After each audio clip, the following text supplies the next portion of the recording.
Tiny Existential Book Report. Cook and roll with a boy who used to live in Brooklyn for a little bit. He come from Kansas City, now he live in Hollywood and read a lot of books. This would be a great spot for a sponsorship from Kindle or Nook.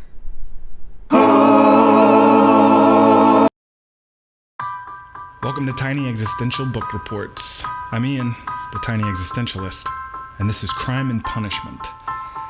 Picture the city, St. Petersburg in 1860. It's now been about 5 years since the death of Nicholas I, who was succeeded by his eldest son, Alexander the Liberator. Now zoom in on the shadow of a door on a porch on the corner of a poor-looking quarter of the city.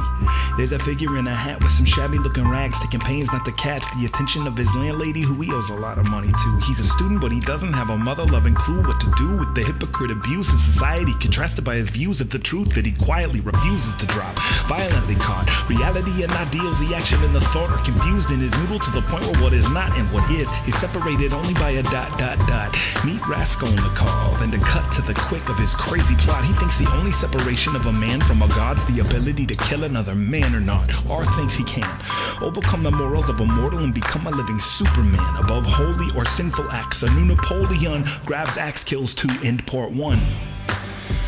I know it's a lot to take in, but it's mostly character development from here on out, so you got this. Aliona is the chosen hit of the murderer, a merciless pawnbroker known as a cur and a hag by all but her tender-hearted sister Lizaveta, who witnesses the attacks, also falls to the axe. Lizaveta was a better specimen. She had befriended this poor young woman she came across, Sonia, forced to prostitution by the utter destitution of her father, Semyon Marmeladov.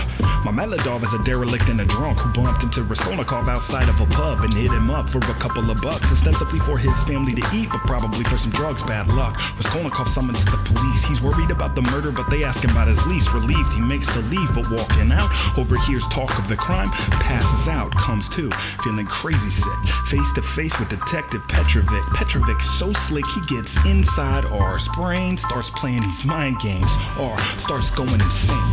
If they suspect him, why don't they come out and say it? He's staying awake day after day, afraid his detective is laying a trap that any second he's gonna step, and he's stressing, having crazy dreams, fever so bad that he just can't eat. Luckily, his friend Razumikin rolls deep, brings Doc Zosimov by to give him relief. Zos is like, yo, Zumi, your boy Raskolnikov is definitely guilty of this murder. Razumikin's like, no. See, Razumikin is his only friend in the city, and possibly all of Russia. Razumikin has a crush on Raskolnikov's sister Dunya, who just lost her job for turning down her lecherous boss Ferdigalov. Not so fast, Zumi. Dunya just got engaged to this loser losing because he has the cash to pay the family's way from debt. Plus, don't forget, we got a murder mystery that we haven't resolved yet. To that effect, Raskolnikov gets a second alone with Sonia, confesses that he's a sinner. Sonia reads him subscription to make it better from a Bible she was given by Lizaveta. Sonia says, let your heart be clean, man. R knows just what she means and goes to Petrovic to be held responsible for his murderous deeds. But right as R steps up to the detective, this religious zealot takes credit, lo and behold, an exit. But someone won't let him go, so he confesses and gets sentenced. Meanwhile, Svigdalov goes all Deus Ex Machina, gives Dunya the money to marry Razumikin, gives Sonia what she needs to follow R to the pen, and kills himself. And it looks like the end, but then, epilogue, Siberian Hill.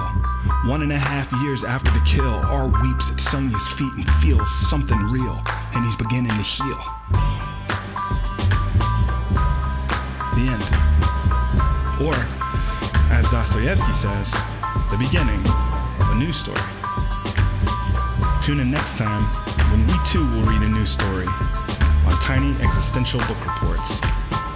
I'm Ian, the Tiny Existentialist, signing out.